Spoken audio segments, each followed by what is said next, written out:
Hello guys, तो मैं हूं आपका दोस्त और आप देख रहे हैं सरकारी नौकरी। आज का ये वक्त जहां शिपिंग यार्ड की छोटी छोटी कंपनियों को बेचा जा रहा है, वहां कोचिंग शिपयार्ड लिमिटेड ने 358 वैकेंसीज को निकाला है। जहां कई सरकारी कंपनियां अपने एम्प्लॉयज़ को सही तरह से पैसे तक नहीं दे पा रही है, वहां कोचिंग शिपयार्ड लिमिटेड ने वैकेंसीज को निकाल कर ये दर्शाया है कि शिपिंग की ये दिग्गज फर्म पेंडेमिक्स की मार को झेलते हुए इकोनॉमी को सपोर्ट कर रहा है। कोचिंग शिपयार्ड लिमिटेड अपने आप में एक दिग्गज फर्म है। इसका हिस्सा बनने के लिए आप ऐसे मौक़ों को जाने बिल्कुल भी नहीं दे सकते। इवन आप ऐसे मौक़ों को गंवाना तक अफोर्ड नहीं कर सकते। और ऐसी जॉब की परफेक्ट नोटिफिकेशन पाने के लिए आप मुझे सब्सक्राइब करिए, ताकि मुझे आपकी नोटिफिकेशन से ज़्यादा तो मोटिवेशन मिले।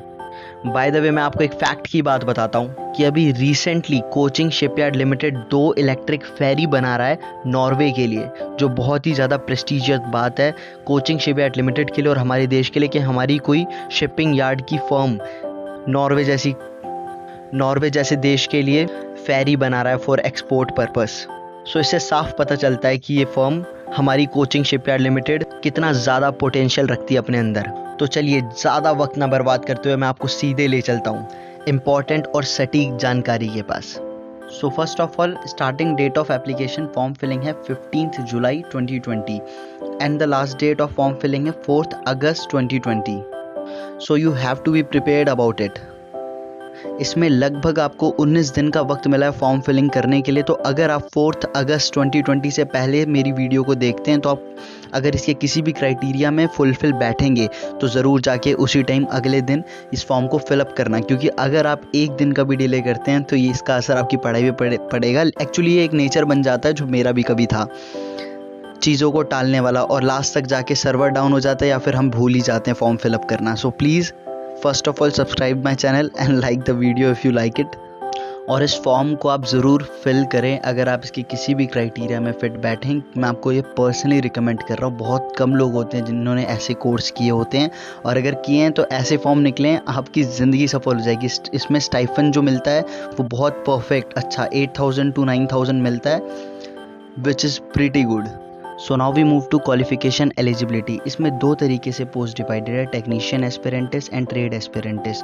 टेक्नीशियन एस्पिरेंटिस की क्वालिफिकेशन है pass in VHSE vocational higher secondary education in concern vocational. इसमें आगे मैं जब टेक्नीशियन एस्पिरेंटिस की और वेरिएशन में पोस्ट बताऊंगा तो उनकी अपनी अपनी वोकेशनल स्टडीज़ हैं, जिसमें आपका क्राइटेरिया फिट बैठे आप उसके अकॉर्डिंगली फॉर्म भरिएगा। और इसमें ट्रेड एस्पिरेंटिस के लिए candidate should pass ITI in relevant trade with NTC national trade certificate. National trade certificate सबसे ज़्यादा मान्य और इम्पॉर्टेंट है।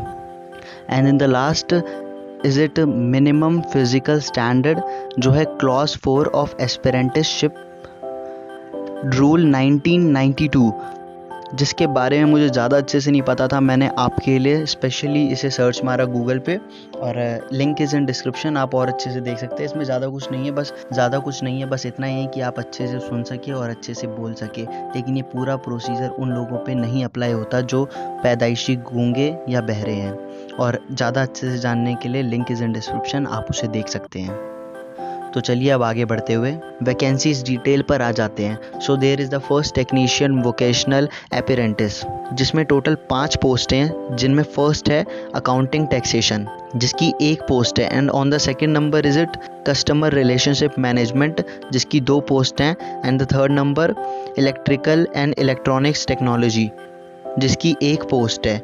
And on the fourth is food and restaurant management. And on the 5 is basic nursing and palliative care, जिसकी 3 और 1 postage हैं। इन पोस्टों में भली कम वैकेंसी है, लेकिन आप इनको भरिएगा अगर आप कहीं भी इसमें एलिजिबल फिट होते हैं। और अब अगले पे आते हैं, जो है ट्रेड अपेरेंटिस। ये ज़्यादा इंपॉर्टेंट है क्योंकि इसमें बहुत सारी पोस्टें हैं और इसमें बहुत से लोग जो ITI करके, अगर इनमें से किसी भी एलिजिबल वोकेशन में उन्होंने कर रखा है ट्रेड, तो आप इसको ज़रूर भरिएगा अगर आप किसी भी एलिजिबल होते हैं तो। सो स्टार्ट करते हैं इलेक्ट्रिकल, जिसकी टोटल 7 पोस्टें हैं। एंड फिटर, जिसकी 36 पोस्टें हैं।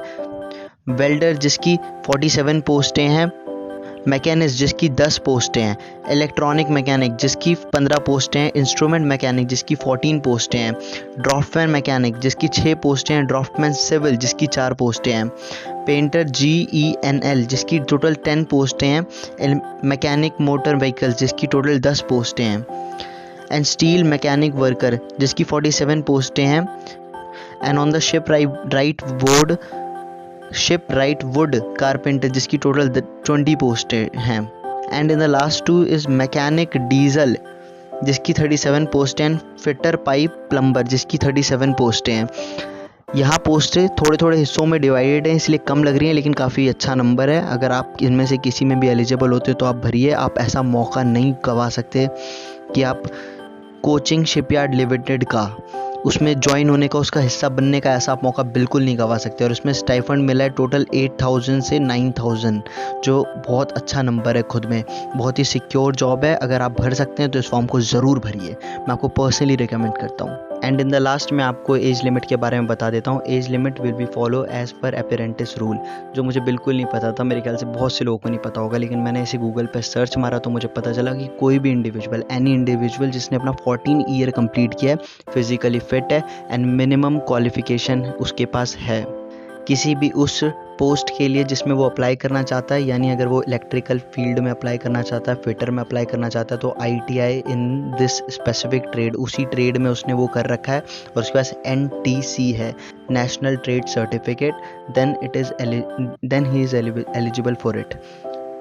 और एक ख़ास बात मैं आपको बता दूं, इसमें कोई फ़ीस नहीं लगेगी, आप फॉर्म भरिए अगर आप एलिजिबल हैं, सो प्लीज़ इसमें कोई फ़ीस नहीं लगेगी। आमतौर पे ST SC वालों की कब फ़ीस नहीं लगती और जनरल वालों की लगती है, तो जनरल वालों के लिए भी बहुत ही ज़्यादा अच्छा मौका है कि बिना फ़ीस के फॉर्म भरें, और मैं पर्सनली रिकमेंड करूँगा ज़रूर देने जाएँ एग्ज़ाम, थोड़ा पढ़ के ज़रूर। ओ सॉरी, उससे भी ज़्यादा ख़ास बात यह है कि इसमें एग्ज़ाम नहीं होगा, सो ज़्यादा टेंशन वाली बात नहीं है, आप सिर्फ अपना ट्रेड भरे, इसमें कोई एग्ज़ाम नहीं होगा, डायरेक्ट आपकी भर्ती होगी, direct. Sorry for this, I pardon, and please अगर आप यहाँ तक आए हैं तो like the video and subscribe my channel, and thank you so much for watching.